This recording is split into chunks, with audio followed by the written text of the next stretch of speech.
ஓம் சாந்தி. 22/2/2025 காலை முரளி. ஓம் சாந்தி. பாப்தாதா மதுபன்.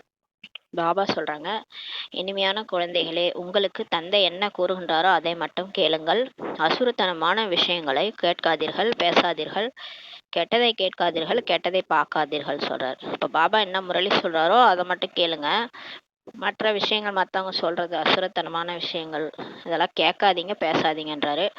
ஏன்னா அது மனசுல போய் பாதிக்குது இல்லையா, அதனால கெட்டதை கேட்காதீங்க, கெட்டதை பார்க்காதீங்கன்னு சொல்றாரு. கேள்வி: குழந்தைகளாகிய உங்களுக்கு எந்த ஒரு நிச்சயம் தந்தை மூலம்தான் ஏற்பட்டது? பதில்: நான் உங்களது தந்தையாகவும் இருக்கிறேன், ஆசிரியராகவும் இருக்கிறேன், சத்குருவாகவும் இருக்கிறேன் என்று தந்தை உங்களுக்கு நிச்சயம் சேவிக்கிறார். பாபா நமக்கு அப்பாவாகவும் இருக்கிறாரு, ஆசிரியராகவும் இருக்கிறாரு, வழிகாட்டியாகவும் சத்குருவாகவும் வந்திருக்கிறாரு. இப்ப நமக்கு நிச்சயம் சேவிக்கிறார். நீங்கள் இதே நிலையில் இருப்பதற்கான முயற்சி செய்யுங்கள், ஆனால் மாயை உங்களை மறக்கடிக்கிறதுன்னு சொல்றாரு. அந்த நிலையில இருக்க சொல்றாரு. ஆனா மாயா நம்மள மறக்கடிக்குது. அஞ்ஞான காலத்தில் மாயின் விஷயமே இல்லை. இப்ப நம்ம நான்பிக்கைவா இருக்கும்போது நமக்கு மாயா எது நல்லது, எது கெட்டது ஒண்ணுமே தெரியாது. அஞ்ஞான காலத்துல மாயின் விஷயமே இல்லைன்றாரு. கேள்வி: எந்த சார்ட் வைப்பதில் விசால புத்தி தேவை? பதில் சொல்றாரு, தன்னை ஆத்மா என புரிந்து தந்தையை எவ்வளவு நேரம் நினைவு செய்தோம். இந்த சார்ட் வைப்பதில் மிகவும் விசால புத்தி தேவை. இப்ப நம்ம பாபா நினைக்கிறோம், இந்த உடல் உணர்வுல இருந்து நம்ம பாபா என் கூட இருக்காரு, சூட்சும சரீரத்துல சிவபாபா பிரம்மா பாபா உடல்ல இருக்கிறாரு அப்படின்னு நினைக்கலாம். இல்ல சும்மாவே பக்தியில நினைக்கிற மாதிரி கூட என் கூட கடவுள் இருக்கிறாரு அப்படின்னு நினைக்கலாம். அப்படின்னு நம்ம நினைக்கும் போது நம்ம கூட தான் இருக்கிறாரு, அது ஒன்றும் பெருசு இல்லை. ஆனா நம்மள ஆத்மான புள்ளின்னு புரிஞ்சுட்டு பரந்தாமத்துல இருக்கிறாரு, புள்ளியா இருக்கிறாரு, அந்த மாதிரி நினைக்கிறது எவ்வளவு நேரம் நான் பண்ணேன். அது ரொம்ப அந்த உடல் உணர்வே இல்லாம, மற்றவங்க நினைவு இல்லாம, அந்த உலகாய விஷயங்கள் எதுவுமே, அதாவது நான் சமைக்கணும், போகணும், இந்த மாதிரி நம்ம புத்தியில ஒரே அந்த சேவையோட இதெல்லாம் ஓடுது. அதுல பாபா நினைக்கவே நம்மளால முடியல. அதனால எவ்வளவு நேரம் நான் நினைவு பண்ணேன், அதாவது நல்லா புள்ளியா நினைச்சு பாபாவை எவ்வளவு நேரம் நினைவு பண்ணேன். இதுலதான் இந்த சார்ட் வைக்கணும், இது டெய்லியுமே எவ்வளவு நேரம் இந்த மாதிரி நான் நினைக்கிறேன்றதுல இந்த மாதிரி ஒரு சார்ட் வைக்கிறது மிக விசால புத்தி தேவைன்றாரு. ஆத்ம உணர்வுடன் தந்தையை நினைவு செய்யுங்க, அப்போதுதான் உங்க பாவ கர்மங்கள் அழியுன்றாரு. ஏன்னா நம்ம சாதாரணமா நினைக்கிறதுனால பாவ கர்மா அழியாது. இந்த மாதிரி நல்லா ஒரு ஆழமா ஆத்மான்னு புரிஞ்சிட்டு தன்னை இந்த தேகமே இல்லை அப்படின்ட்டு நான் நெற்றி பூர்வத்துல இருக்கிறேன், புள்ளியா இருக்கிறேன், மற்றபடி இந்த உடல் என்னுடைய உடல், இது நான் கிடையாது, நான் புள்ளியா நெற்றிபுறத்துல இருக்கிறேன். இப்ப இந்த உடல்லே மறைஞ்சிட்டா எப்படி இருக்கும்? அப்ப மிச்சம் இருக்கிறது அந்த ஆத்மா புள்ளியா இருக்கும். அப்ப அசரீரியா அந்த பயிற்சியை பண்ணி அப்படியே நீங்க பாபாவை நினைக்கும் போது பாவம் அப்படியே அழிஞ்சிரும். அந்த சோல் கனெக்ஷன்ல வரும்போது நல்லாவே உங்களுக்கு தெரியும், உங்களுக்குள்ளார அவ்வளோ சக்தி நிரம்பும். அந்த உடம்பு இல்லாம அந்த ஆத்மான்ட்டு நினைக்கும் போதுதான் அவ்வளோ பாவம், நம்ம செஞ்ச பாவம், பல பிறவிகள் பண்ண பாவம் அழியும். அதுக்குதான் சொல்றாரு, இந்த மாதிரி சாட் வைக்கிறதுக்கு விஷால புத்தி தேவைன்றாரு. ஓம் சாந்தி. ஆசிரியர் வந்து விட்டார் என மாணவர்கள் புரிந்து கொண்டுள்ளனர். இப்ப நம்ம புரிஞ்சுக்கிட்டோம், நம்மளுடைய ஆசிரியர் வந்துட்டாருன்ட்டு. அவர் தந்தையாகவும் இருக்கிறார், ஆசிரியராகவும் இருக்கிறாரு, பரம சத்குருவாகவும் இருக்கிறார் என குழந்தைகள் அறிவார்கள். குழந்தைகளுக்கு நினைவில் இருக்கிறது, ஆனால் வரிசைகரமான முயற்சியின் அடிப்படையில் தான் இப்ப நினைவு வந்திருக்கின்றாரு. எல்லாருமே ஒன் பை ஒன்னா நம்ம வரிசைகரமா தான் முயற்சி பண்றோம். இப்ப பிரம்மா பாபா அளவுக்கு நம்மளால பண்ண முடியல. அவர் அப்படியே சொத்தெல்லாம் எழுதிட்டாரு, டக்குன்னு எல்லாத்துலயும் இறங்கிட்டாரு, களத்துல இறங்கிட்டாரு. நம்மளால அந்த அளவுக்கு அப்படியே எல்லாத்தையும் விட்டுட்டு இறங்க முடியுதான்னா முடியல. அந்த அளவுக்கு நிச்சய பத்தி அவருக்கு, நமக்கு அந்த வரிசை கிரமமா தான் இருக்குன்றாரு. நிச்சய குழந்தைகளுக்கு நினைவில் இருக்கிறது, ஆனால் வரிசை கிரமமான முயற்சியின் அடிப்படையில் தான் இருக்கின்றார். சட்டம் சொல்கிறது ஆசிரியராக இருக்கிறார் அல்லது இவர் தந்தையாக இருக்கிறார், குருவாக இருக்கிறார் என ஒருமுறை தெரிந்து கொண்டு விட்டால் பிறகு மறக்கவே முடியாது. சட்டம் என்ன சொல்லுதுன்னா, இவர் ஆசிரியரா இருக்கிறாரு, தந்தையா இருக்கிறாரு, குருவா இருக்கிறாருன்னா ஒரு முறை தெரிஞ்சிட்டாலே போதுமா, அப்புறம் அவரை மறக்கவே முடியாதான் நம்மளால. ஆனால் இங்கே மாயை மறக்கடித்து விடுகிறதுன்னு சொல்றாரு. ஆனா இங்க அந்த மாதிரி சட்டம் சொல்லுது மறக்க முடியாதுன்னு, ஆனா இங்க மாயா நம்மளை மறக்க வச்சிருக்கின்றார். அஞ்ஞான காலத்தில் மாயை ஒருபோதும் மறக்கடிப்பதில்லை. இவர் நம்முடைய தந்தை, இவருக்கு இன்ன தொழில் என குழந்தை ஒருபோதும் மறப்பதில்லை சொல்றாரு. இப்ப நான்பிக்கைன்னு நினைச்சுக்கோங்களேன், இவர் அப்பா, இவரு இந்த பிசினஸ் பண்றாரு அப்படின்ட்டு எந்த ஒரு குழந்தையும் மறக்காது இல்லையா. நாம் தந்தையின் செல்வத்திற்கு எஜமானன் என குழந்தைகளுக்கு கூட குஷி இருக்கும். தானும் படிக்கிறாங்க, ஆனால் தந்தையின் ஆசி கிடைக்கிறது அல்லவான்னு சொல்றாரு. அவங்களும் படிக்கிறாங்க, அவங்களும் வேலைக்கு போறாங்க, சம்பாதிக்கிறாங்க. இருந்தாலும் அவங்க அப்பாவோட ஆசையும் கிடைக்குது இல்லையா? ஆனா இங்க குழந்தைகளாகிய நீங்களும் படிக்கிறீங்க. மேலும் மேலும் தந்தையின் ஆஸ்தியும் உங்களுக்கு இப்ப கிடைக்குது. நம்மளும் அப்படிதான். இங்க நம்ம படிக்கிறோம். அதன் மூலமா நம்ம பாபாவுடைய ஆஸ்தி நமக்கு கிடைக்குதுன்றார். நீங்கள் ராஜயோகம் கற்றுக்கொண்டிருக்கிறீர்கள். தந்தை மூலம் நிச்சயம் ஏற்பட்டு விடுகிறது. நான் தந்தையுடையவன். தந்தை தான் சத்கதிக்கான வழியை இப்ப காட்டி கொண்டிருக்கிறார். இப்போ வந்து பாபா மூலமா நமக்கு நிச்சயம் ஏற்பட்டுருச்சு. நம்ம பாபாவுடையவராக ஆயிட்டோம். தந்தை தான் வந்து நமக்கு சத்கதிக்கான வழியை வந்து காட்டிக்கிட்டு இருக்கிறாரு. ஆகையால் அவர் சத்குருவாகவும் இருக்கிறாரு. அவர் நமக்கு வழிகாட்டியாகவும் இருக்கிறாரு. இந்த விஷயங்களை நீங்க மறக்க கூடாதுன்றாரு. தந்தை சொல்லி கொடுப்பதை தான் கேட்க வேண்டும். இப்ப பாபா என்ன புரிய வைக்கிறாரோ, முரளில் என்ன சொல்றாரோ அதை தான் கேட்கணும். கெட்டதை பார்க்காதே, கெட்டதை கேட்காதே என்று குரங்களின் பொம்மைகளை கூட காட்டுறாங்களே. இந்த 3 குரங்கு வந்து காதை பொத்தி இருக்கும், கண்ணை பொத்தி இருக்கும், வாயை பொத்தி இருக்கும். அது மாதிரி கெட்டதை பார்க்காதே, கெட்டதை கேட்காதே, கெட்டதை பேசாதேன்ட்டு அந்த பொம்மையை காமிச்சிருப்பாங்க. இது மனிதர்களின் விஷயம்தான் சொல்றாரு. அசுரத்தனமாக விஷயங்களை பேசாதீர்கள். இது நமக்காக தான். குரங்குக்கு இல்லையா? குரங்கா பேசுது? அது என்ன பேசுது? அது கீச்சு கீச்சுன்னு கத்தும். இது வந்து நமக்காக தான்றாரு. அசுரத்தனமான விஷயங்களை இப்ப பேசாதீங்க, கேட்காதீங்க, பார்க்காதீங்க என தந்தை சொல்றாரு. கெட்டதை கேட்காதே. இதை முதலில் குரங்குகளின் பொம்மைகளாக ஃபர்ஸ்ட் உருவாக்குனாங்க. இப்போது மனிதர்களை கொண்டு உருவாக்குகின்றனர் சொல்றாரு. உங்களிடம் உள்ள நளினி சகோதரி, நளினின்னு ஒருத்தவங்க இப்ப மும்பையில் இருக்காங்க. அவங்க தான் இப்போ சரீரம் விட்டாங்க. அவங்கள வச்சு இந்த அவங்க காதை புத்தி, வாயை புத்தி, அந்த மாதிரிலாம் வச்சு அவங்கள ஒரு ஃபோட்டோ எடுத்தாங்க. அவங்கள கொண்டு உருவாக்கப்பட்டுள்ளதுன்றார். ஆக நீங்கள் தந்தையை நிந்தனை செய்யும் விஷயங்களை இப்போ கேட்காதீங்கன்றார். அதாவது இப்போ நமக்கு பாபா பற்றி நிந்தனை பண்ணுறாங்கல்ல, சர்வவியாபின்றாங்க, கடவுளை திட்டுறாங்க, அந்த மாதிரி விஷயங்கள் எல்லாம் கேட்காதீங்கன்றாரு. என்னை எவ்வளவு நிந்தனை செய்கின்றார்கள் என்றால் தந்தை சொல்கிறார், உங்களுக்கு தெரியும் என்னென்னலாம் நிந்தனை பண்ணியிருக்காங்க. கிருஷ்ணரின் பக்தர்களின் முன்பாக அகர்பத்தியை ஏற்றி வைத்தால் ராமரின் பக்தர்கள் மூக்கை மூடிக்கொள்கின்றனர். கிருஷ்ணர் பக்தர் இருக்காங்கள, அவங்களுக்கு முன்னாடி ஊதுவத்தி ஏற்றி வச்சா ராமர் பக்தர்களுக்கு பிடிக்க மாட்டுது, மூக்க முடிக்கிறாங்க. ஒருவருக்கு மற்றவரின் நறுமணம் கூட பிடிக்கலன்னு சொல்றாரு. பாருங்க, ஒருத்தவங்க மற்றவங்களோட நறுமணம் கூட பிடிக்கல, தங்களுக்குள் எதிரிகள் போல ஆகிடுறாங்கன்றாரு. இப்போது நீங்கள் ராம வம்சத்தவர்கள். இப்ப நம்ம ராமர்னா பாபாவுடைய வம்சத்தவர்கள். முழு உலகமும் ராவண வம்சத்தர்களா இருக்கிறாங்க. இங்க அகர்பத்தின் விஷயம் எதுவுமே இல்லைன்றாரு. இங்க ஊதுவத்தி எல்லாம் எதுவும் நம்ம ஏத்தல, நம்மளுடைய வைப்ரேஷன் தான். தந்தையை எங்கும் நிறைந்தவர் என்று சொன்னதன் மூலம் என்ன கதி எனது என்பதை நீங்கள் அறிவீர்கள் சொல்றாரு. இப்ப நீங்க கடவுள் சர்வவியாபி, எங்க தாள் இருக்கிறார், உனக்குள்ள இருக்கிறார், எனக்குள்ள இருக்கிறார்ன்ட்டு சொல்றது மூலமா உங்களுக்கு என்ன கதி ஆயிடுச்சு என்பதை நீங்க தான் தெரிஞ்சிட்டீங்க இல்லையா? இறங்கியே வந்துட்டோம் இல்லையா? கடவுளே அப்படி பேசுனதுனால தான் இப்படி இறங்கி இருக்கிறோம் சொல்றாரு. கல் முள்ளில் இருப்பதாக சொன்னதால் புத்தி கூட கல்லாகி விட்டதுன்றாரு. என்றாலும் ஆஸ்தியை கொடுக்கக்கூடிய எல்லைக்கு அப்பாற்பட்ட தந்தையை எவ்வளவு நிந்தனை செய்யறாங்க. எவ்வளோ ஆஸ்தி நமக்கு கொடுக்குறாரு. எல்லைக்கு அப்பாற்பட்ட தந்தை சொர்க்கத்துக்கே அனுப்பி வைக்கிறாரு. அவரை போய் எப்படி நிந்தனை செய்யறாங்க? யாருக்குள்ளும் ஞானமே இல்லை சொல்றாரு. அவை ஞான ரத்தினங்களே அல்ல, கற்கள் ஆகும். இந்த மாதிரி கடவுள் எல்லா இடத்துலயும் இருக்கிறாருன்னு சொல்றது ஒரு ஞானமா? அது வந்து ஒரு அஞ்ஞானம் இல்லையா? கல்லு மாதிரின்னு சொல்றாரு. இப்போது நீங்கள் தந்தையை நினைவு செய்ய வேண்டும் சொல்றாரு. இப்ப பாபாவை நம்ம நினைவு செய்யணும். நான் யார், எப்படி இருக்கிறேன் என சரியான விதத்தில் தெரிந்தவர்கள் யாருமே இல்லை என்று தந்தை சொல்கிறார். இப்போ பாபா எப்படி இருக்கிறாரு, அவர் யாரு, இதெல்லாம் யாரு புரிஞ்சவங்க யாருமே இல்லைன்ட்டு சொல்றாரு. குழந்தைகளிலும் வரிசைகரமாக தான் இருக்கிறாங்க. தந்தையை சரியான முறையில் நினைவு செய்ய வேண்டும். இப்போ வந்து பிகேஸ்ல கூட வந்துட்டாங்கன்னா அவங்க பக்காவா பிகே அப்படியே பிரம்மா பாபா மாதிரி மம்மா மாதிரி இருக்கிறாங்கலாம் கிடையாது.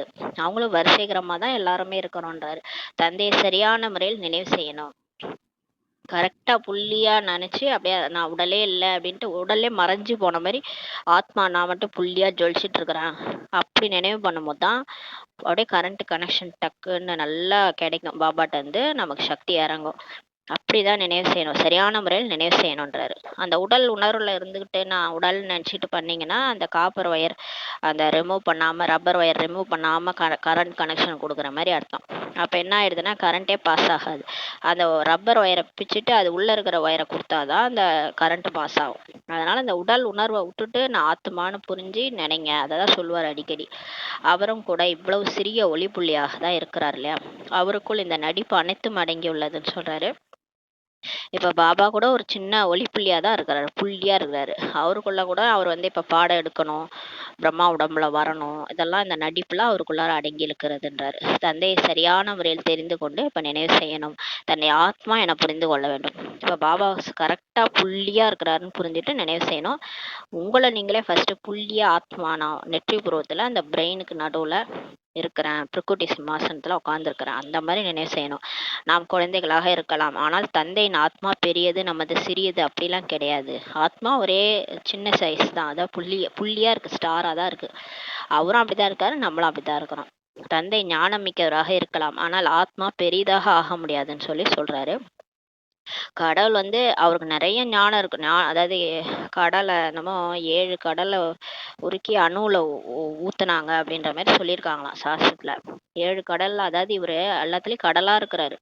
ஞானத்துல கடல், சக்தியில கடல், சுகம், சாந்தி, அமைதி, அன்பு, அன்பு கடல், எல்லாத்துலயும் கடலா இருக்கிறாராம். அந்த புள்ளியில இருக்கிறாருல, புள்ளியா இருக்கிறாரு, ஆனா அவர் வந்து கடலா இருக்கிறாரு எல்லாத்துலயும். அதாவது அவ்வளோ இருக்குது அவருக்குள்ளார. இப்ப சொல்லுவாங்கல்ல, என்ன பண்ணி பார்க்கறதுக்கு சாதாரணமா இருக்க, கீர்த்தி சிறிதுசா இருந்தாலும் மூர்த்தி பெருசுன்ற மாதிரி உனக்குள்ளார இவ்வளோ விஷயம் ஸ்டோர் ஆயிருக்குது, நீ என்ன இவ்வளோ விஷயம் சொல்றன்னு சொல்லுவாங்கல்ல.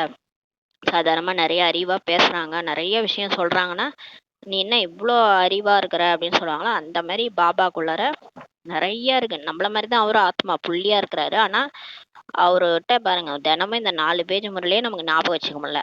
ஆனா அவரு எவ்வளோ முரளி சொல்றாரு, ஆனா அவருக்கு எப்படி எல்லாமே மறந்து போதா, எல்லாமே தெரியுது இல்ல அவருக்கு. அதே தான் அடுத்த கால்பம் இதே தான் வந்து நமக்கு சொல்லி புரிய வைக்கிறாரு. அவர்னா புக் எடுத்துட்டு மனப்பாடம் பண்ணிட்டு வராரா, இல்ல, தானா அவர்கிட்ட இருந்து எல்லா ஞானமும் வருது. அதனால அவர் ஞானம் மிக்கவரா இருக்கலாம், ஆனால் ஆத்மா பெரிதாகலாம் ஆக முடியாது. ஆத்மா புள்ளியா இருக்குன்றாரு. உங்களின் ஆத்மாக்குள்ளும் ஞானம் இருக்கிறது, உங்களோட ஆத்மாக்குள்ளாரையும் ஞானம் இருக்கிறது, ஆனால் வரிசை கிரமமாக தான் இருக்குது. இப்ப நமக்குள்ளாரையும் பாபாக்குள்ள இருக்கிற மாதிரி ஞானம் இருக்குது, ஆனா நமக்கு வரிசை கிரமமா தான் இருக்குதுன்றார். நம்ம கேட்குறோம், எந்த அளவுக்கு நம்ம புத்தியில ஸ்டோர் ஆகுது. நம்ம ஆத்மா ஒன்றில் கேட்கும் போது நிறைய பதியுது. இதே நம்ம தோசைகள் மாதிரி இருந்தோம்னா நமக்கு ஞானம் வந்து எவாப்ரேட் ஆயிடும். அதான் சொல்றாரு, வரிசைக்கிரமாக தான் உங்க புத்தியில கூட பதியுது. பள்ளியில் கூட வரிசைக்கிரமாக தேர்ச்சி அடைகிறாங்க அல்லவா. பள்ளியில ஸ்கூல்ல கூட வரிசைக்கிரமா தான், first rank, second rank, third rank, அந்த மாதிரி தான்ன்றார். ஆனால் 0 மதிப்பெண் யாருக்கும் இருக்காது. ஸ்கூல்ல கூட 0 மார்க் எடுத்தாங்கன்ட்டு இருக்காது. +2 பாஸ் பண்றாங்க, 10th பாஸ் பண்றாங்கன்னா 0 மார்க்லாம் யாரும் எடுக்க மாட்டாங்க. ஏதாவது கொஞ்சம் மதிப்பெண்கள் எடுக்கின்றனர். நான் சொல்லக்கூடிய அந்த ஞானம் மறைந்து விடுகிறது. அதே மாதிரி தான் இங்கேயும் கொஞ்சமாவது ஞானம் எல்லாருக்கும் இருக்குன்றாரு. பாபா சொல்லக்கூடிய அந்த ஞானம் மறைஞ்சிருது என்றாலும் கூட படங்கள் இருக்கின்றன சொல்லி சொல்றாரு. அவர் சொன்ன ஞானத்துக்கான படங்கள் வந்து இருக்குது. சாஸ்திரங்கள் கூட உருவாக்கப்பட்டிருக்கின்றன. இந்த ஞானத்தை வச்சுதான் நிறைய மகாபாரதம், ராமாயணம், பகவத்கீதையெல்லாம் உருவாக்கப்பட்டிருக்கு. தந்தை ஆத்மாக்களாகி உங்களுக்கு கூறுகிறார், கெட்டதை கேட்காதே. திரும்ப திரும்ப நடுவில் ஞாபகப்படுத்துறாரு, கெட்டதை கேட்காதீங்க. இந்த அசுர உலகில் என்ன பார்க்க வேண்டும், இந்த சீச்சி உலகில் இருந்து கண்களை மூடிக்கொள்ள வேண்டும்ன்றாரு. இப்ப இந்த இந்த உலகத்துல நீங்க என்னத்த பார்க்க போறீங்க, கண்ணெல்லாம் மூடிக்கோங்கன்றாரு. இப்போது ஆத்மாவுக்கு நினைவு வந்துருச்சு, இது பழைய உலகம், இதனுடன் என்ன தொடர்பு வைப்பது, இந்த உலகை பார்த்தபடியே இருந்தாலும் பார்க்க கூடாது என்று ஆத்மாவுக்கு இப்ப நினைவு வந்துருச்சு. தனது சாந்தி தாமம், சுகதாமத்தை மட்டும் நினைவு செய்ய வேண்டும். அதாவது இங்க இருக்கிறதெல்லாம் நினைக்காதீங்க, பரந்தாமத்தை நினைங்க, சொர்க்கத்தை நினைங்கன்றார். ஆத்மாவுக்கு ஞானத்தின் 3ஆம் கண் கிடைத்துள்ளது எனும் போது இதை நினைவு செய்ய வேண்டும்ன்றாரு. இப்ப ஆத்மாவுக்கு ஞானத்தினுடைய 3வது கண் கிடைச்சிருச்சு. அப்ப ஞானத்தை நினைவு செய்யுங்க. பக்தி மார்க்கத்திலும் அதிகாலை எழுந்து மாலையை உருட்டுறாங்க. அதிகாலை முகூர்த்தத்தை நல்லது என்று புரிந்து கொள்கின்றனர். பிரம்ம முகூர்த்தத்துல 4 to 5, 5 மணிக்கு 5 மணிக்கெல்லாம் பக்தி விளக்கேற்றுவாங்க, வெளியில மாலையை உருட்டுவாங்க, ராம் ராம்னு சொல்லுவாங்க. பிரம்ம முகூர்த்தத்தை நல்லதுன்ட்டு புரிஞ்சுக்கிறாங்க. பிராமணர்களின் முகூர்த்தம் ஆகும் அது. அது பிரம்ம முகூர்த்தம், பிராமணர்களுடைய முகூர்த்தம், அது நம்முடைய நேரம். அது பிரம்மா குமாரிகள், அந்த பிரம்மா மூலமா படைக்கப்பட்டவர்கள் வந்து அந்த டைம்ல எஞ்சி நம்ம தான் யோகா பண்ணோம் 3 to 5. அதனால்தான் அது பிரம்மா முகூர்த்தம், பிராமணர்களின் முகூர்த்தம் ஆகும். பிரம்மா போஜனத்தின் மகிமையே இருக்குது இல்லையா. பிரம்மா போஜனம்னா அதுக்காக தான் பிராமணர்கள் விரும்புவாங்கன்னு சொல்லி சொல்லுவாங்க. பிரம்ம போஜனம் அல்ல, பிரம்மா போஜனம் சொல்றாரு.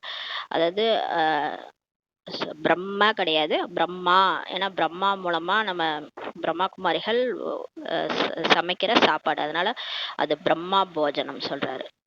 பிரம்மன்னா வந்து பிரம்ம தத்துவம், அந்த வந்து பரந்தாமம் அது. அதனால இது வந்து பிரம்ம போஜனம் அல்ல, பிரம்மா போஜனம் சொல்றாரு. உங்களை கூட பிரம்மா குமாரிகள் என்பதற்கு பதிலாக பிரம்ம குமாரிகள் என்று சொல்லிடுறாங்க. அப்படி கிடையாது, தவறுன்றார், புரிந்து கொள்வதில்லை. பிரம்மா குமாரிகள் தான், நம்ம பிரம்ம குமாரிகள் கிடையாது. பிரம்மாவின் குழந்தைகள் எனும்போது பிரம்மா குமாரிகளாக இருப்பார்கள் அல்லவா. பிரம்மம் என்பது தத்துவமாகும், வசிக்கக்கூடிய இடமாகும். அதற்கு என்ன மகிமை இருக்குன்றாரு. அதுல என்ன மகிமை இருக்கு? ஒரு இடத்துக்கு போய் என்ன மகிமை இருக்குது? அதனால நீங்க பிரம்மா குமாரிகள், பிரம்மா மூலமா வந்தவங்க பிரம்மா குமாரிகள்ன்றார். தந்தை முறையிடுகிறார், குழந்தைகளை நீங்கள் ஒரு புறம் பூஜை செய்றீங்க, மறுபுறம் பிறகு அனைவரையும் நிந்தனை செய்றீங்க. நிந்தனை செய்து செய்துதான் இப்படி தமோ பிரதானமா ஆகிட்டீங்கன்றாரு. தமோ பிரதானமாகவும் ஆகத்தான் வேண்டி இருக்கு. டிராமால அப்படிதான் இருக்கு. சக்கரம் மீண்டும் அதே போலதான் சுட்டும். யாராவது பெரிய மனிதர்கள் வந்தார்கள் என்றால் அவர்களுக்கு சக்கரத்தை வைத்து கண்டிப்பாக புரிய வைக்கணும். இப்போ பெரிய பெரிய செலிபிரிட்டிஸு, இந்த விஐபிஸ், இந்த சீஃப் மினிஸ்டர், பிரைம் மினிஸ்டர், அந்த மாதிரிலாம் யாராவது பெரிய மனிதர்கள் வந்தாங்கன்னா அவங்களுக்கு சக்கரத்தை பற்றி புரிய வைங்க. இந்த சக்கரம் 5000 வருடத்திற்கானதாகும். இதன் மீது மிகவும் கவனம் வைக்க வேண்டும் சொல்லி சொல்றாரு. இரவுக்கு பின் கண்டிப்பாக பகல் வரத்தான் வேண்டும் சொல்றாரு. இப்போ வந்து இது 5000 வருஷம் சக்கரம், இது திரும்ப திரும்ப சுத்துது. இதன் மீது நீங்க கவனம் வைக்கணும். கண்டிப்பா இந்த இப்போ இரவு முடிஞ்சு பகல் வரும். அதாவது இப்போ நமக்கு டெய்லி பகல் இரவு வருது இல்ல, இரவு முடிஞ்ச உடனே பகல் வருது இல்லையா, பகல் வராம இரவேலாம் இருக்கிறது இல்லை. அதை யாராலையும் நிறுத்தவும் முடியல. அதே மாதிரிதான் இரவுக்கு பின் பகல் வரக்கூடாது என்பது முடியாத விஷயமாகுன்றாரு. இரவுக்கு முன்னாடி பகல் வரக்கூடாதுன்னு நம்ம சொன்னா அந்த மாதிரி ஆகுமா? வந்துதான் ஆகணும். அதே மாதிரிதான் இந்த கலியுகம் முடிஞ்சு சத்தியுகம் கண்டிப்பாக வர வேண்டும்ன்றாரு. வரக்கூடாது, இந்த கலியுகமே இருக்கணும்லாம் நீங்க நினைக்க முடியாது. கண்டிப்பா டிராமா வந்து முடிஞ்சு வந்து சத்தியுகம் வரும்ன்றாரு. இந்த உலகின் வரலாறு புவியியல் மீண்டும் நடக்கிறதுன்னு சொல்றாரு. இப்போ இது வேர்ல்டு ஹிஸ்டரி ஜியாகிரபி, இது திரும்ப நடக்குதுன்றார். மேலும் தந்தை புரிய வைக்கிறார், இனிமேல் இனிமையான குழந்தைகளே, தன்னை ஆத்மா என புரிந்து கொள்ளுங்கள். ஆத்மா தான் அனைத்தும் செய்கிறது, நடிப்பை கூட நடிக்கிறது. இப்போ உங்களை நீங்களே ஆத்மான்னு புரிஞ்சுக்கோங்க. ஆத்மா தான் எல்லாமே செய்யுது, அது நடிப்பை கூட நடிக்கிறது ஆத்மா தான். நாம் நடிகர்கள் என்றால் நாடகத்தின் முதலிடை கடைசியை பற்றி கண்டிப்பாக தெரிந்து கொள்ள வேண்டும் என்பது யாருக்குமே தெரிவதில்லை என்றார். இப்போ நம்மலாம் நடிகர்கள் எல்லாருமே, இப்போ வந்து நம்ம உடல் இல்லை, ஆத்மா, நான் நடிக்க வந்திருக்கேன், நான் இந்த மாதிரி நிறைய உடல் எடுத்து இப்போ இந்த உடல்ல இருக்கிறேன். அப்போ நம்ம நடிச்சுட்டு இருக்கணும் போது அப்போ இந்த முதல் இடைக்கடை பற்றி கண்டிப்பாக தெரிஞ்சுக்கணுன்றது யாருக்கும் தெரியல. ஏதோ இந்த ஒரு வாழ்க்கை, அப்போ இதுதான் உண்மைன்ற மாதிரி வாழ்ந்துட்டு இருக்காங்க. ஆனால் இதுக்கு முன்னாடிலாம் நிறைய பிறவி எடுத்திருக்கோம், வாழ்ந்திருக்கோம். அப்போ என்ன நடந்தது ஆரம்பத்துல இருந்து, இதெல்லாம் ஒரு ஆர்வம் வரணும்ல, அது யாரும் புரிஞ்சிக்க மாட்டாங்கன்றார். உலகின் வரலாறு புவியியல் மீண்டும் நடக்கும் என்றால் நாடகமாக தான் உள்ளது இல்லையான்னு சொல்றாரு. ஒவ்வொரு வினாடியும் நடந்து முடிந்ததே மீண்டும் நடக்கும்ன்றாரு. இப்போ இது எல்லாமே திரும்ப திரும்ப நடக்குதுன்னா இது ஒரு ட்ராமா தானே இது. இப்போ சினிமா பார்த்தீங்கன்னா எத்தனை தடவை போட்டு போட்டு பார்த்தாலும் அதே சினிமா தானே ஓடும். அதே மாதிரி தான் இதுவும் சினிமான்றாரு. அப்போ இது ஒவ்வொரு வினாடியும் இப்போ நடந்ததே திரும்ப நடக்கும்ன்றாரு. இப்போ நடந்து முடிஞ்சதெல்லாம் அடுத்த கல்பம் திரும்ப நடக்கும்ன்றாரு. இந்த விஷயங்களே வேறு யாருமே புரிந்து கொள்ள முடியாது. உங்களை தவிர யாரும் புரிஞ்சிக்க முடியாது. புத்தி மந்தமானவர்கள் தேர்ச்சி அடைவதில்லை. பிறகு ஆசிரியர் கூட என்ன செய்ய முடியும்? இப்போ ஸ்கூலில் கூட ஒழுங்காக படிக்க ஏபிசிடியே எழுத தெரியாது அந்த பையனை வச்சுட்டு நம்ம என்ன பண்ண முடியும்? பையனோ பொண்ணோ ஒன்றும் பண்ண முடியாது. அவங்க ஆசிரியர் கூட ஒன்றும் பண்ண முடியாது. அந்த மாதிரி தான் இங்கேன்றாரு. இரக்கம் காட்டுங்கள் என்றோ ஆசீர்வாதம் செய்யுங்கள் என்றோ ஆசிரியரிடம் சொல்ல முடியுமா என்ன? சரி, ஒரு எல்கேஜி ஸ்டூடெண்ட், ஒரு ஒரு 4வது படிக்கிறான் அந்த பையன், அவனுக்கு ஏபிசிடியே தெரில. அப்போ அவன் வந்து கருணை காட்டுங்க, என்ன பாஸ் போட்டுருங்க பையனன்னு சொன்னால் ஆசிரியர் போடுவாங்களா என்ன? அதான் கேட்குறாரு. நீங்கள் ஆசீர்வாதம் செய்யுங்க, இரக்கம் காட்டுங்கள்ன்ட்டு சொன்னீங்கன்னா ஆசிரியர்கிட்ட நம்ம சொல்ல முடியுமா என்ன? அதே மாதிரி தான் இதுவும் படிப்பாகுன்றாரு. கொஞ்சமாவது நம்ம படிக்கணும், ஞானத்தை தாரணை பண்ணணும், வாழ்க்கையில் அதை கொண்டு வரணுன்றாரு. இந்த கீதா பாடசாலையில் சுயம் பகவான் ராஜயோகம் நமக்கு கற்பிக்கிறார். கலியுகம் மாறி சத்தியுகமாக கண்டிப்பாக ஆக வேணுன்றாரு. இப்போ கலியுகம் கண்டிப்பாக மாறி சுகம் ஆக போகுது. நாடகத்தின்படி தந்தையும் வர வேண்டும். நான் ஒவ்வொரு கல்பத்திலும் சங்கமேகத்தில் தான் வரேன்றாரு. மேலும் யாரும் நான் சிருஷ்டியின் முதல் இடை கடைசி ஞானத்தை சொல்வதற்காக வந்துள்ளேன் என சொல்ல முடியாது. இந்த மாதிரி என்ன பாபா மாதிரி வேற யாரும் சொல்ல மாட்டாங்க. அன்பா இனிமையான குழந்தைகளேன்னு யாரும் சொல்ல மாட்டாங்க. நான் சிருஷ்டியின் முதல் இடைக்கடை ரகசியத்தை சொல்ல வந்திருக்கேன்ட்டு எந்த ஒரு மனுஷனாலையும் சொல்ல முடியாது. தன்னை சிவோகம், நானே சிவன் என்று சொல்லிக்கிறாங்க. இதனால் என்ன நடந்தது? சிவபாபா வருவதே நம்மளை படிப்பிப்பதற்காக தான். ராஜயோகம் கற்றுத்தருவதற்காக தான் கடவுளே வந்திருக்கிறாரு. எந்த சாது சன்னியாசியையும் சிவபகவான் என்று சொல்ல முடியாதுன்னு சொல்றாரு. அவங்க சொல்லிக்கிறாங்களா நானே சிவன்ட்டு, எந்த ஒரு சாது சன்னியாசியும் சிவபகவான் என்று சொல்ல முடியாதுன்னு சொல்றாரு. நான் கிருஷ்ணன், லட்சுமி நாராயணன் என்று பலரும் சொல்லிக் கொள்கிறாங்க. இப்போது அந்த சத்தியுகத்தின் இளவரசர் ஸ்ரீகிருஷ்ணன் எங்கே, இந்த கலியுகத்தின் அசுத்தமானவர்கள் எங்கேன்னு சொல்றாரு. இப்ப இந்த உடல் 5 தத்துவங்களால் ஆனது, அது விகாரத்தின் மூலமா பிறக்கிறோம். அப்ப அந்த ஸ்ரீகிருஷ்ணர் எப்படி, இங்க இருக்கிற பிறந்தவங்க எல்லாம் எப்படின்னு சொல்றாரு. பேர் தான் வச்சுக்கிறாங்க கிருஷ்ணன், லட்சுமி நாராயணன்ட்டு. இவர்களுக்குள் பகவான் இருக்கிறார் என சொல்ல முடியாதுன்னு சொல்றாரு. இப்ப யாருக்குள்ளாரையும் யாரும் கடவுள் கிடையாது. எனக்குள்ளார கடவுள் இருக்காரு, நான் தான் கடவுள் அப்படின்லாம் சொல்ல முடியாது யாருன்றாரு. இவர்கள் சத்தியுகத்தில் ராஜ்யத்தை ஆண்டு கொண்டிருந்தனர். பிறகு எங்கே சென்றார்கள் என நீங்கள் கோவில்களில் சென்று கேட்க முடியும். இப்ப லட்சுமி நாராயணன் கோயில்லாம் போறோம், போயிட்டு கிருஷ்ணர் கோயில்லாம் போறோம், அவங்கள்ட்ட சொல்லலாம் இவங்க சொர்க்கத்துல ராஜ்யம் பண்ணாங்க, ஆனா அப்புறம் இவங்க எங்க போயிட்டாங்க, இவங்களுக்கு சிலை மட்டும் வச்சிருக்கீங்கன்னு கேளுங்க. சத்தியுகத்திற்கு பின் கண்டிப்பாக திரேதாயுகம், துவாபரயுகம், கலியுகமாக ஆனதுன்னு பாபா புரிய வைக்கிறார். சொர்க்கத்துக்கு அப்புறம் கண்டிப்பா திரேதாயுகம் வந்திருக்கும், அதுக்கப்புறம் துவாபரயுகம், அப்புறம் கலியுகமாக இந்த மாதிரி டைம் அப்படியே டைம் ரோல் ஆயிட்டே போகுது. டைம் கடந்து கடந்து வந்திருக்குது. இப்ப திரும்ப கலியுகம் முடிஞ்சு அடுத்து கடந்து சொர்க்கமா மாறப்போகுதுன்றார். சத்தியுகத்தில் சூரிய வம்சத்தவரின் ராஜ்யம் இருந்தது. திரேதாவில் சந்திர வம்சத்தினர் இருந்தாங்க. இந்த ஞானம் முழுதும் குழந்தைகளாகிய உங்க புத்தியில தான் இப்ப இருக்குன்றாரு. இத்தனை பிரம்மா குமாரிகள் உள்ளனர். கண்டிப்பாக பிரஜாபிதாவும் இருப்பார் இல்லையா, இந்த பிரம்மா குமாரிகளோட அப்பாவும் இருப்பார் இல்லையா, அவர்தான் பிரஜாபிதா பிரம்மா. பிறகு பிரம்மாவின் மூலம் மனித சிருஷ்டியை தான் படைக்கிறார். கடவுள் பிரம்மா மூலமா மனித சிருஷ்டியை படைக்கிறார். பிரம்மா படைப்பவர் என்று சொல்லப்படுவதில்லை. பிரம்மா படைப்பவர் என்று சொல்லப்படுவதில்லையா, சிவன் தான் அவர் மூலமா படைக்கிறாராம். அது இறை தந்தையாகும். இறை தந்தை தான் படைப்பவர்னு சொல்றாரு. எப்படி படைக்கிறார் என்பதை தந்தை நேரில் வந்துதான் நமக்கு புரிய வைக்கிறார். இப்ப கடவுளே நான் எப்படி படைக்கிறேன்றத நேரில் நமக்கு புரிய வைக்கிறார். இந்த சாஸ்திரங்கள் பின்னர் தான் உருவாகின. கிறிஸ்து புரிய வைத்ததை பிற்காலத்தில் பைபிள் ஆனது போல. அதாவது இப்ப கடவுள் புரிய வைக்கிறத சாஸ்திரமா பின்னாடி வருது துவாபர யுகத்துல. எப்படி கிறிஸ்து வந்து பைபிளோடைய விஷயங்கள்லாம் சொன்னாரு, ஆனா அப்ப பைபிள் உருவாகல. அவரு கிறிஸ்துவே போன பிறகு கொஞ்சம் வருஷம் கழிச்சுதான் பைபிளே வந்ததுன்றாரு. பிறகு அமர்ந்து பாடுறாங்க. இப்போது கிறிஸ்துவை என்னவென்று பாடுவதுன்னு சொல்றாரு. அவர் ஏதும் குருவோ செய்தியாளரோ அல்ல. கிறிஸ்து ஒன்றும் குரு கிடையாது, அவர் ஒன்றும் அந்த செய்தியாளரும் கிடையாது. கதி சத்கதி என்பது ஏதோ 5 to 7 பேருக்கு மட்டும் ஆவதில்லை. அதாவது ஒரு 5 பேருக்கு கதி கொடுக்குறார், சத்கதி கொடுக்குறார், சொர்க்கத்துக்கு கூட்டு போறேன் அப்படின்லாம் கடவுள் வரமாட்டார். கடவுள் அனைவருக்கும் சத்கதி வழங்கும் வள்ளல், அனைவரையும் விடுவிப்பவர், பதித்த பாவனர் என ஒரு தந்தை தான் பாடப்பட்டுள்ளார் சொல்றாரு. ஓ இறை தந்தையே இரக்கம் காட்டுங்கள் என அவரை நினைவு செய்யறாங்க. ஓ கிறிஸ்துவே இரக்கம் காட்டுங்கள் என சொல்வதில்லை. அதாவது காட்ஃபாதர் தான் சொல்லி பாடுறாங்க கிறிஸ்துவ தர்மத்துல கூட. ஓ இறை தந்தையே கர்த்தரே, கர்த்தர்லாம் அவர் தான் செய்வர் செய்ப்பவர் தான் கர்த்தர். அந்த இறை தந்தையே இரக்கம் காட்டுங்கள்ட்டு அவரை தான் நினைவு செய்யறாங்க. ஓ கிறிஸ்துவே இரக்கம் காட்டுங்கள்லாம் சொல்றது இல்ல. ஒருவர் மட்டுமே தந்தை ஆவார். அப்ப ஒருத்தர் தான் கடவுள். எல்லாரையும் இப்ப கிறிஸ்துன்னு சொன்னா நம்ம ஏத்துக்க மாட்டோம், கிருஷ்ணர் சொன்னா அவங்க ஏத்துக்க மாட்டாங்க. அப்ப யாரா இருக்கும் கடவுள், அந்த ஒருத்தர் தான். அப்ப அவரை தான் நம்ம இறைத்தந்தைன்னு சொல்றோம். அவரை எல்லாரும் ஏத்துக்குவாங்களே. நிராகார் பரம்பிதா பரமாத்மானா உலகமே ஏத்துக்கும். ஒருவர் மட்டுமே தந்தை ஆவார். இவர் முழு உலகிற்கும் தந்தையாக இருப்பவர் சொல்றாரு. அனைத்து துக்கங்களிலிருந்தும் விடுப்பவர் யார் என்பது மனுஷங்களுக்கு தெரியாது. இப்போது படைப்பும் பழையதாக இருக்கிறது, மனிதர்களும் பழையவர்களாக தமோ பிரதானமாக இருக்கிறாங்க. இது இரும்பு யுகத்தின் உலகமாகத்தான் உள்ளது. இப்ப படைப்பு பழசாயிடுச்சு, மனுஷங்களும் பழசாயிட்டாங்க, தமோ பிரதானமா பழையவர்களா இருக்கிறாங்க. இந்த இரும்பு யுகத்தின் உலகமாகத்தான் இப்ப இருக்குன்றாரு.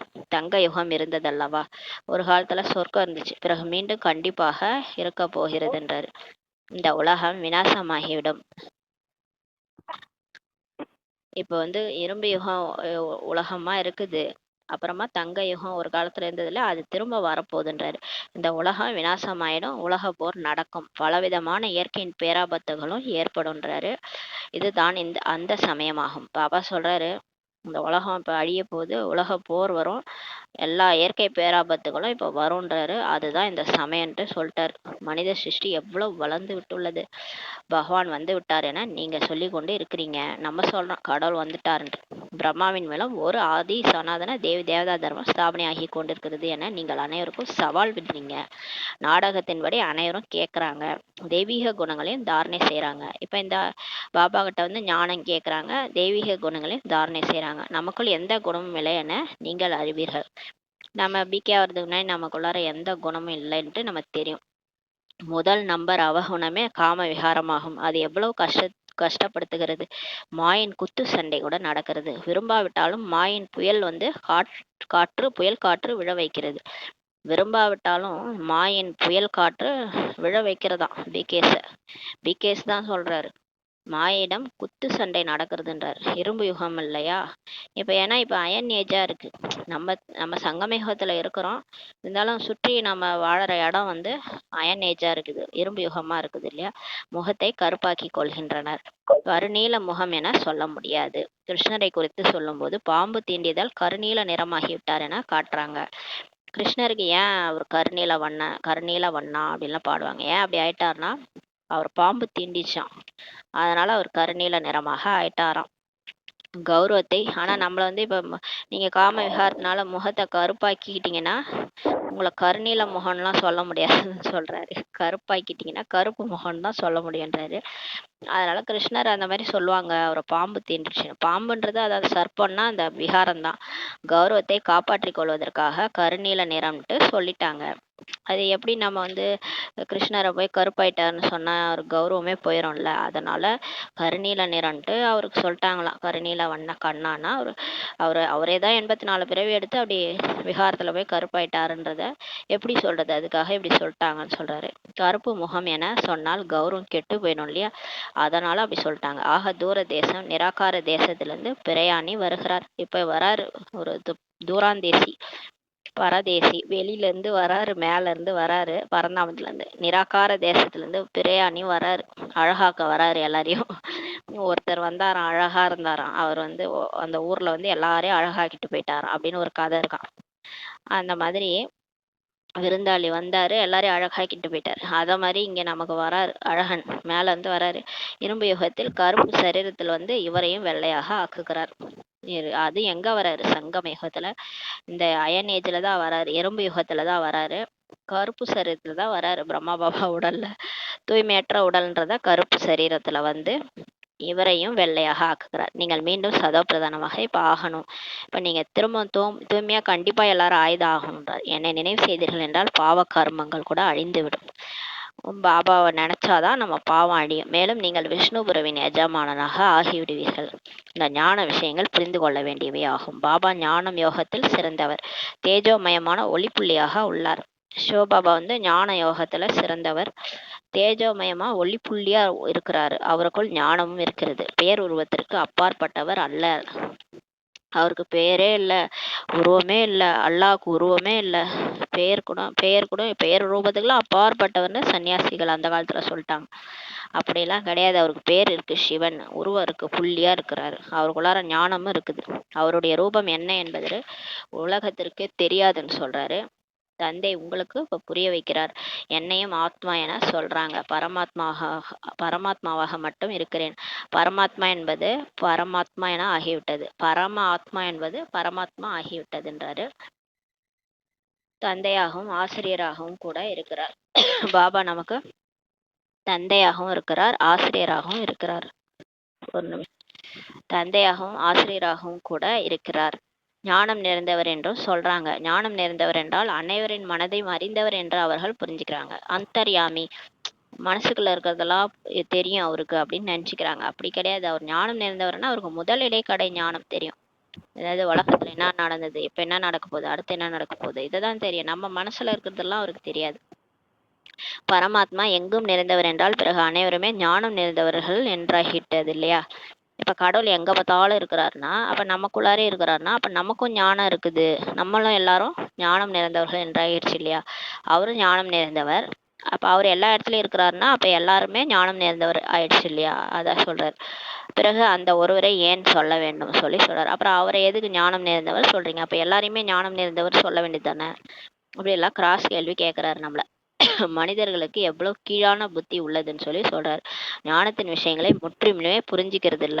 தந்தை ஞானம் மற்றும் பக்தியின் இவற்றின் வித்தியாசத்தை அமர்ந்து இப்ப புரிய வைக்கிறார். ஞானம் வேற, பக்தி வேற. இதோட வித்தியாசத்தை புரிய வைக்கிறார். முதலில் ஞானம் பகலாக இருக்கிறது. சத்தியுகம் திரேதாயுகத்துல ஞானம் இருக்குது. பிறகு துவாபரா கலியுகம் இரவு பக்தி வந்துருதுன்றார். ஞானத்தின் மூலம் சத்கதி ஏற்படுகிறது. இந்த ராஜயோகத்தின் ஞானத்தை ஹடயோகிகள் புரிய வைக்க முடியாது. இந்த ராஜயோகம் இருக்கு இல்லையா, இது சிவன் தான் சொல்லி கொடுக்க முடியும். இதை வந்து ஹடயோகிகள் சாமியார்கள்லாம் புரிய வைக்க முடியாது. இல்லறவாசிகள் புரிய வைக்க முடியாது. இல்லறத்தில் இருக்கிறவங்களும் இதை புரிய வைக்க முடியாது. ஏனென்றால் தூய்மையற்றவர்களாக இருக்கிறதுனால அவங்களும் ராஜயோகம் கற்றுக் கொடுக்க முடியாது. இப்போது ராஜயோகம் யார் கற்றுத் தருவது? சிவன் தான் சொல்லி கொடுக்குறாரு. என்னை மட்டுமே நினைவு செய்தீர்கள் என்றால் பாவ கர்மங்கள் அழியும் என்று சொல்லக்கூடியவரே அவர்தான். அவர்தான் அந்த ஒருத்தர் தான் வந்து அவரை நினைக்க சொல்றாரு. அப்ப பாவம் அழிஞ்சிரும்னு சொல்றாரு. இதுதான் ராஜயோகம் சொல்லி அவர் தான் சொல்லி கொடுக்குறாரு. மற்றபடி இந்த மற்றவங்களோ அந்த ஹடயோகிகளோ இல்லறவாசிகளோ சொல்லி கொடுக்க முடியாது. துறவற மார்க்கத்தின் தர்மமே தனியானதுன்னு சொல்லி சொல்றாரு. அவர்கள் இல்லற மார்க்கத்தின் ஞானத்தை எப்படி சொல்வார்கள்? அவங்க சாது சன்னியாசிகள் வீட்டை விட்டே வெளியே போயிட்டாங்க. வீட்டில் விட்டு வெளில போனவங்களுக்கு எப்படி இந்த மாதிரி மாயா வரும், நீங்க இருக்கணும் வீட்டிலேயே இருந்துக்கிட்டே மாயா காமத்தை வெல்லணும்னா அவங்க எப்படி சொல்லுவாங்க? அவங்க தான் வீட்டை விட்டே வெளியே போயிட்டாங்க. அப்புறம் அவங்க எப்படி நமக்கு சொல்லி கொடுப்பாங்க? இல்லற மார்க்கத்தின் ஞானத்தை எப்படி சொல்வார்கள்? வீட்டில் இருந்துக்கிட்டே ஒன்றா இருந்தாலும் கணவன் மனைவி நடுவில் ஞானம் வாழ வச்சுக்கணும், நடுவில் சிவபாபாவை படுக்க வச்சுக்கணும் அப்படின்லாம் பாபா வந்து யுக்தி சொல்லி கொடுக்குறாரு. கணவன் மனைவிக்கு நடுவில் சிவபாபா வச்சுக்கோங்க, அப்புறம் எப்படி நீங்கள் காம விகாரத்தை வெல்ல முடியும்னு சொல்கிறாரு. இப்படியெல்லாம் ராஜயோகத்தை சொல்லி கொடுத்து நம்மளை வந்து வெல்ல வைக்கிறார் 5 விகாரத்தை. இதை வந்து சாது சன்னியாசிகள் சொல்ல முடியாது. அப்போ இதை யார் இந்த ஞானத்தை சொன்னதுன்னா சிவபாபா தான்றாரு. அவர்கள் இல்லற மார்க்கத்தின் ஞானத்தை எப்படி சொல்வார்கள்? இங்கே அனைவருமே சொல்றாங்க, இறைத்தந்தை சத்தியமானவர், தந்தை தான் உண்மையை உரைப்பவர். இப்ப கடவுள் வந்து சத்தியமானவர், சத்தியம் சிவம் சுந்தரம் அப்படின்னு சொல்றாங்க. தந்தை தான் உண்மையை உரைப்பவர் அப்படின்னு சொல்றாங்க. ஆத்மாவுக்கு பாபாவின் நினைவு வந்துள்ளது. இப்ப ஆத்மாக்கு பாபாவின் நினைவு வந்தது, தந்தையோட நினைவு வந்துள்ளது. ஆகையால் வந்து நரனிலிருந்து நாராயண ஆகக்கூடிய கதையை சொல்லுங்கள் என்று தந்தையை நினைவு செய்கிறாங்க. உங்களுக்கு இந்த சத்திய நாராயணன் கதையை நான் சொல்றேன் அல்லவா? முன்னர் நீங்கள் பொய்யான கதைகளை கேட்டுக்கொண்டிருந்தீங்க, இப்போது நீங்கள் உண்மையானதை கேட்குறீங்க. பொய்யான கதைகளை கேட்டு கேட்டு யாரும் நாராயணர் ஆக முடியாது. பொய்யான கதையை கேட்டு யாராவது நாராயணன் ஆக முடியுமா? ஆக முடியாது. சும்மா கேட்டுட்டு வீட்டுக்கு போயிடுவோம், அவ்வளோதான். அப்புறம் எப்படி சத்தியமான கதையை கேட்டு மாறினாதான் நாராயணர் ஆக முடியும். பிறகு அது எப்படி சத்தியநாராயண கதை ஆகும்னு சொல்லி கேட்குறாரு. மனிதர்கள் யாரையும் நரனிலிருந்து நாராயணாக ஆக்க முடியாது. அவங்களே மனுஷங்க, அவங்க எப்படி தேவதையா ஆகிற கதையை சொல்ல முடியும்? மனுஷங்களால யாரையும் மனிதர்லேருந்து தேவதை ஆகிற கதையை சொல்ல முடியாது, ஆக்கவும் முடியாது. தந்தை தான் வந்து சொர்க்கத்துக்கு எஜமானராக இப்ப ஆக்குகிறார். கடவுள் தான் வந்து நாராயணனா ஆக்க முடியும், சொர்க்கத்துக்கு எஜமானர் ஆக்குகிறார். தந்தை வருவதும் பாரத தேசத்தில் தான். ஆனால் எப்போது வரார் என்பது யாருக்குமே புரியாது. சிவனையும் சங்கரனையும் ஒன்றாகி கதையெல்லாம் உருவாக்கிட்டாங்க. சிவா புராணமும் இருக்குது. கீதையை கிருஷ்ணருடையது என சொல்றாங்க. பிறகு சிவா புராணம் கூட பெரியதாக ஆகிருச்சு. உண்மையில் ஞானம் வந்து கீதையில தான் இருக்குது, பகவத்கீதையில தான் இருக்குது. பகவானுடைய மகா வாக்கியம்ட்டு மன்மனாபவன்ற வார்த்தை வந்து கீதையை தவிர வேற எந்த சாஸ்திரத்திலும் இருக்க முடியாது. அனைத்து சாஸ்திரங்களிலும் உயர்வானது கீதை என்று பாடவும் படுகிறது. உயர்வான வழி பகவானுடையது தான் ஆகும்ன்றாரு. நாங்கள் சொல்கிறோம், இன்னும் சில வருடத்துக்குள் புதிய சிரேஷ்டாச்சாரிய உலகம் ஸ்தாபனையாகிவிடும் என்று முதல் நீங்க சொல்லணுன்றாரு. நம்ம ஃபர்ஸ்ட் என்ன சொல்லணும் எல்லாருக்கும்னா, பாருங்க, இன்னும் கொஞ்ச காலத்துல ஒரு புதிய சிரேஷ்டாச்சாரிய உலகம் வரப்போகுது, ஸ்தாபனை ஆகி கொண்டிருக்கிறதுன்றத சொல்லுங்க அப்படின்றாரு. இப்போது உள்ளது கீழான உலகம். சிரேஷ்டாச்சாரிய உலகில் எவ்வளவு குறைவான மனிதர்கள் இருப்பாங்க. சொர்க்கம் வரும்போது 9 லட்சம் பேர் தான் இருப்பாங்க. இப்போது எவ்வளவு அளவற்ற மனிதர்கள் இருக்கிறாங்கன்னு சொல்றாரு. அதற்காக விநாசமே எதிரில் இருக்கிறது. இப்ப இந்த சின்ன உலகமா வரும் உலகம் வந்து சிரேஷ்டாச்சாரிய உலகமா மாறப்போகுதுன்னா அதுக்காக விநாசம் ஆக போகுதுன்றாரு. இந்த அளவற்ற மனிதர்கள்லாம் இப்ப அழியணும் இல்லையா? அதனால தந்தை ராஜயோகம் கற்றுக் கொடுத்து கொண்டிருக்கிறார். ஆஸ்தி தந்தையிடமிருந்து தான் கிடைக்கிறது, தந்தையிடமிருந்து தான் கேட்குறாங்க. யாரிடமாவது செல்வம் அதிகமாக இருக்கும், குழந்தை இருக்கும் என்றால் பகவான் கொடுத்தாருன்ட்டு சொல்லுவாங்க. இப்ப கடவுள்கிட்ட தானே எல்லாமே நம்ம கேட்குறோம், ஏன்னா அவர்கிட்ட இருந்து தான் ஆஸ்தி கிடைக்குது. சிவன் தான் படியளக்கிறாருன்னு சொல்றாங்க. யார்கிட்டயாவது காசு அதிகமா இருக்கு, குழந்தை அதிகமா பிறந்திருக்குன்னா கடவுள் கொடுத்தாரு. ஒரு கார் வாங்கினா கூட கடவுள் கிஃப்ட், காட்ஸ் கிஃப்ட்னு எழுதுறாங்க, பகவான் கொடுத்தான்ட்டு சொல்லுவாங்க. ஆக பகவான் ஒருவர் என்றாகிவிட்டார் அல்லவா? எங்க வந்து பிடிக்கிறாரு பாயிண்ட்டை பாருங்களேன். கடவுள் கொடுத்தாரு சொல்றீங்க, அப்ப கடவுள் ஒருத்தர் தானே, அப்புறம் எல்லாரும் கடவுள்னு எப்படி சொல்றீங்க? சர்வ வியாபின்ற ஞானத்தை அப்படியே உடைக்கிறதுக்குன்னே இப்ப சொல்றாரு. தப்பு தப்பா ஏன் பேசுறீங்க? எல்லாம் கடவுள் கொடுத்தாருன்றீங்க, அப்ப கடவுள் ஒருத்தர் தானே அப்படின்னு கேக்குறாரு. ஆக ஒருவர் தானே பகவானு, பிறகு அனைவருக்குள்ளும் பகவான் எப்படி இருக்க முடியும் சொல்லி கேக்குறாரு. எப்படியெல்லாம் புரிய வைக்கிறாரு. ஏன்னா மனுஷங்க என்னெல்லாம் வாயில வருதோ அதை பேசிட்டு இருக்கிறாங்க. அதனால தான் வந்து கடவுளே வந்து புரிய வைக்கிறார். இப்போது ஆத்மாக்களுக்கு தந்தை சொல்கிறார். இப்போ குழந்தைகளுக்கு சொல்றாரு. என்ன பண்றது, குழந்தைகள்ன்றதுனால பொறுத்துட்டு இருக்கிறாரு எல்லாத்தையும். என்னை நினைவு செய்யுங்கள் சொல்லி சொல்றாரு. எங்களுக்கு பரமாத்மா ஞானம் கொடுத்தார், பிறகு அதனை நாங்கள் சகோதரர்களுக்கு கொடுக்கிறோம் என்று ஆத்மா சொல்லுது. இப்ப பாபா நமக்கு ஞானம் கொடுக்குறாரு, நம்ம போய் மற்றவங்களுக்கு சொல்றோன்றத நம்ம சொல்றோம். ஆத்மா சொல்லுதுன்றார். தன்னை ஆத்மா என புரிஞ்சு கொண்டு தந்தையை எவ்வளோ நேரம் நினைவு செய்தோம் என சார்ட் எழுதுவதற்கு விசாலமான இப்ப புத்தி தேவை. இப்ப இது வந்து நமக்கு சொல்றாரு.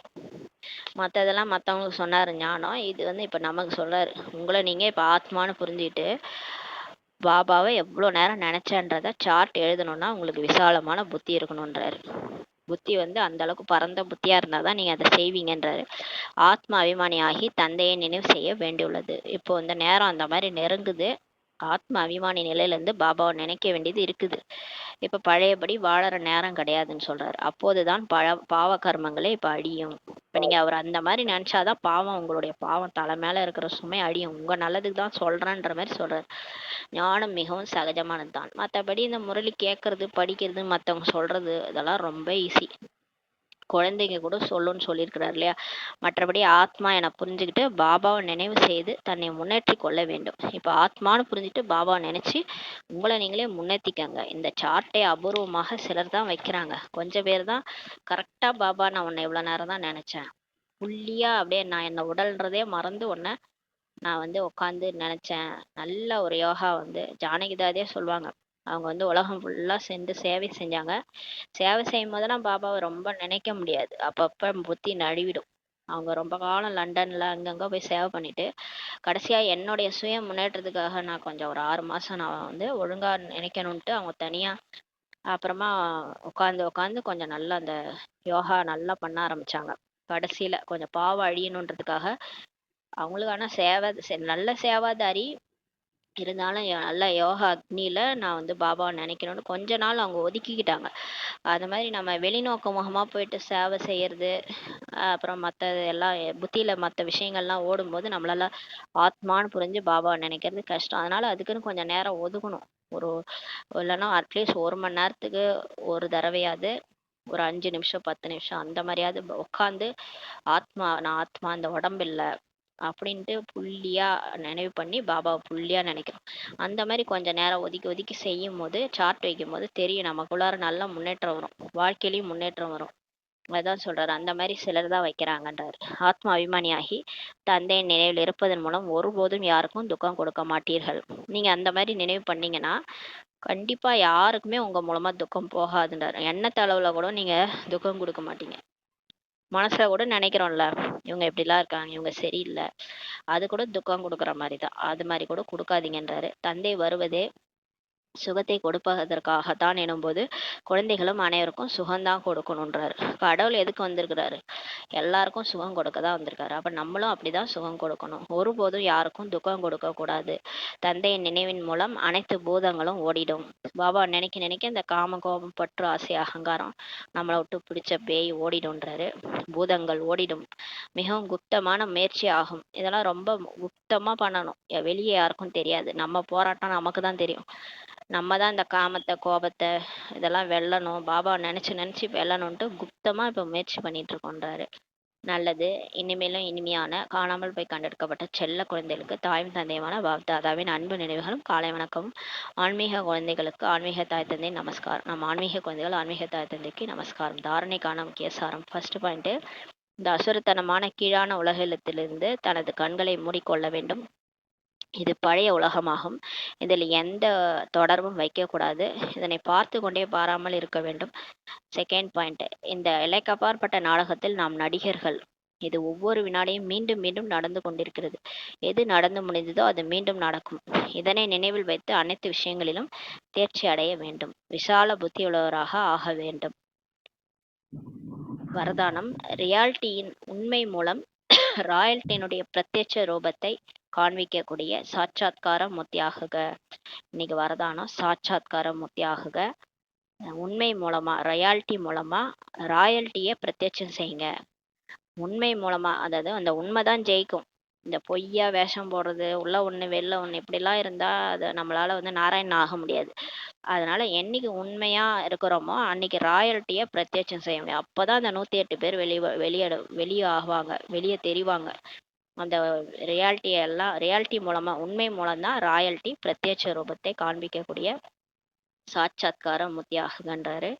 ஒவ்வொரு ஆத்மாவும் பிரத்யட்ச ரூபத்தில், வெளிப்படையான ரூபத்தில் தன்னுடைய ரியாலிட்டி மூலம் ராயல்ட்டியினுடைய சாட்சாத்காரம் செய்விக்கக்கூடிய அப்பேற்பட்ட சமயம் இப்போது வரும். இப்ப எல்லாருமே ஒவ்வொரு ஆத்மாவும் சரி, நம்ம பிகேஸ் அவங்களுடைய வெளிப்படையான ரூபம் தன்னுடைய ரியாலிட்டி மூலம், உண்மை மூலம் ராயல்ட்டியினுடைய காட்சி செய்விக்கக்கூடிய அப்பேற்பட்ட சமயம் இப்ப வரப்போகுதுன்றாரு. பிரத்யட்சதாவின் சமயத்தில் மாலையில் மணியினுடைய நம்பர் மற்றும் எதிர்கால ராஜ்யத்தின் சொரூபம் ஆகிய ரெண்டுமே பிரத்யட்சமாகுன்றாரு. இப்ப பாபா பிரத்யட்சமாக போறாரு. பாபா வந்துட்டாருன்ற செய்தி உலகம் ஃபுல்லா தெரிய போகுது. டிவி நியூஸ் எல்லாத்துலயும் வந்துடும். அப்போ வந்து அந்த டைம்ல யார் 108 மணி மாலையோ அதுல மணி ஆகக்கூடிய நம்பர் யாரு அவங்களும் வெளிப்படுவாங்க. அவங்களுடைய எதிர்கால ராஜ்யத்தின் சொரூபம் ரெண்டுமே பிரத்யட்சமாகுன்றார். அந்த 108 பேர் யாரு, 108 லட்சுமி நாராயணன் யாரு, அவங்களுடைய சொரூபம் அதுவுமே காட்சியா கிடைக்கின்றார். இப்போது பந்தயம் செய்து கொண்டிருக்கும் போது சிறிது பொறாமை என்ற தூசியின் திரை எது ஜொலிக்கக்கூடிய வைரங்களை மறைத்து விடுகின்றதோ அந்த திரை இறுதியில் விலகிவிடும். இப்போ வந்து ரேஸ் பண்ணிட்டு இருக்கோம் எல்லாரும். நான் பாபா நினைக்கிறேன்னா நீ பாபா யார் ஃபர்ஸ்ட் வரோம், யார் 108ல வரலான்னு பார்க்கலான்ட்டு எல்லாரும் ரேஸ் ஓடிட்டு இருக்கிறோம். இதுல கொஞ்சம் பொறாமை வேற வந்துருதான் நிறைய பேருக்கு. அதனால அவங்க ஜொலிக்கக்கூடிய வைரத்து மேல தூசி படிஞ்சிருக்கான். அந்த தூசி வந்து இப்ப மறைச்சிருது. அந்த பொறாமைன்ற தூசி அது மறைச்சிருக்குல்ல, அது கடைசியா அது திரை வந்து விலகிடும். அந்த திரை இறுதியில் விலகிடும். பிறகு மறைந்திருக்கக்கூடிய அந்த வைரங்கள் எல்லாரும் தங்களுடைய பிரத்யட்ச சம்பன சுரூபத்துல வெளிப்படுவாங்க. கடைசியா எல்லாமே அந்த 5 விகாரமும் போயிடுச்சு இல்லையா, எல்லார்ட்டையும் போன பிறகு எல்லாரும் அந்த 108 பேரும் வெளி வருவாங்க. அவங்களுடைய பிரத்யட்ச சம்பன்ன சொரூபத்துல அவங்க எல்லாரும் அதாவது நிரம்பி வெளிப்படுவாங்கன்னு சொல்றாரு.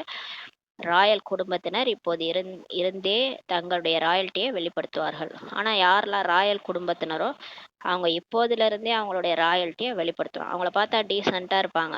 இப்ப பணக்கார குடும்பங்கள்லாம் எப்படி இருக்கிறாங்க, அந்த பசங்க மண்ணிலே கால் வைக்க மாட்டாங்க, அவங்கள பார்த்தாலே ராயலா இருக்கும். அந்த மாதிரி பிகேஎஸ் 108ல வரவங்க அவங்க ராயலா இருப்பாங்க. இப்போல இருந்தே அவங்கள பார்த்தா தெரியும் அவங்க வந்து 108ல வரவங்க மாதிரி இருக்கிறாங்க. ஏன்னா ராயலா இருக்கிறாங்க. பேச்சு வார்த்தை நடோட பாவனை எல்லாமே ராயலா இருக்கும் 108ல வரவங்க. அதான் சொல்றாரு, ராயல் குடும்பத்தினர் இப்போதிருந்தே தங்களுடைய ராயல்ட்டியை வெளிப்படுத்துவாங்க. அதாவது தங்களுடைய எதிர்கால பதவியை தெளிவாக காண்பிப்பார்கள் சொல்றாரு. இவங்கெல்லாம் 108ல வர மாதிரி இருக்கிறாங்க. ஏன்னா இவங்களோட முகம் நடத்தை உங்க பேச்சுலாம் கூட டீசெண்டா இருக்கு. அந்த மாதிரி இப்பவே வெளிப்படுத்துவாங்கன்றாரு. அவங்க வந்து தங்களுடைய எதிர்கால பதவியை கூட தெளிவாக காண்பிப்பார்கள் சொல்றாரு. ஆகையினால் ரியாலிட்டி மூலம், உண்மையின் மூலம், உண்மைத்தன்மையின் மூலம் ராயல்ட்டியின் சாட்சாத்காரத்தை இப்ப காட்டுங்கன்னு சொல்றாரு. ஆனா இது கடைசியில எல்லாருக்கும் அந்த திரை விலகும் போது 108 யாருன்றது தெரிஞ்சிரும்ன்றாரு. பாபாவும் பிரத்யட்சம் ஆயிடுவாரு, நம்மளையும் பிரத்யட்சம் பண்ணுவாரு. அதுக்குதான் அந்த பழமொழி கூட, அந்த திருக்குறள் கூட இருக்கு, தந்தை மகனை வெளிக்காட்டுவாரு, மகன் தந்தையை வெளிக்காட்டுவார். அப்ப நம்ம அவரை வெளிப்படுத்தும் போது அவரு நம்ம யாருன்றத வெளிப்படுத்துவாரு சொல்றாரு. ஸ்லோகன்: ஏதாவது ஒரு விதியின் மூலம் மீனானதை சமாப்தி செய்து சக்தியை எமர்ஜி செய்யுங்கள். இப்ப ஏதாவது ஒரு விதி எடுத்துக்கோங்க, அந்த விதி மூலமா வேஸ்ட் எல்லாம் முடிச்சிருங்க. இப்ப இந்த வேஸ்டா நம்மள்ட்ட கொஞ்சம் சிலதெல்லாம் ஓடிட்டு இருக்குல்ல, அவங்க இவங்க இவங்க அவங்க, அது ஏதாவது ஒரு விதி வச்சுக்கிட்டு அந்த வேஸ்ட்டை முடிச்சிட்டு உங்களுடைய அந்த அந்த ஆதி சொரூபத்தினோட சக்தியை எமர்ஜ் செய்யுங்க. ஆதி அனாதி அந்த பரந்தாமத்துல புள்ளியா இருக்கும்போது என்னோட சக்தி என்ன, பவர் என்ன தெரியுமா? இந்த படத்தெல்லாம் சொல்லுவாங்க, என் பவர் தெரியாம நீ பேசிட்டு இருக்கிறன்ட்டு. அந்த மாதிரி நம்மளோட ஏதாவது ஒரு விதி வச்சு அந்த வேஸ்ட் எல்லாம் முடிச்சிட்டு உங்க சக்தி என்ன, உங்க பவர் என்னன்றத எமர்ஜ் பண்ணுங்க. அனாதியில நீங்க யாரு, பாபா பக்கத்துல இருந்தவங்க.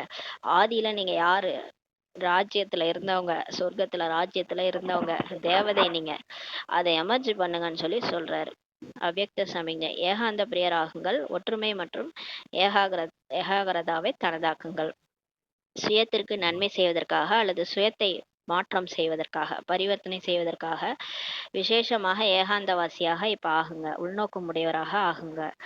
இப்ப நம்மளை மாத்திக்கணும், நமக்கு நன்மை செஞ்சுக்கணும்னா முக்கியமா நீங்க ஒருவர் நினைவுல போயிருங்க, ஏகாந்தவாசியா ஆயிடுங்க. உள்நோக்கு முகமா நெற்றி பூர்வத்துல நான் குகைக்குள்ளார உட்காந்துருக்கிறேன் புள்ளியா. நான் என்னதான் பார்த்துட்டு இருக்கேன், அடுத்தவங்கள பார்க்கவே இல்லை. நம்மளை மட்டும் பார்த்து நம்மள்ட்ட இருக்க டிஃபெக்ட்ஸை மட்டும் பாபா நினைவுல அழிச்சிட்டே இருந்தோம்னா மாற்றம் வந்துடும். நம்ம சுயம் மாறிடுவோம். ஞானம் நிறைந்தவராக இருக்கிறீங்க, ஆனால் சக்தி நிறைந்தவரா இப்ப ஆகுங்க.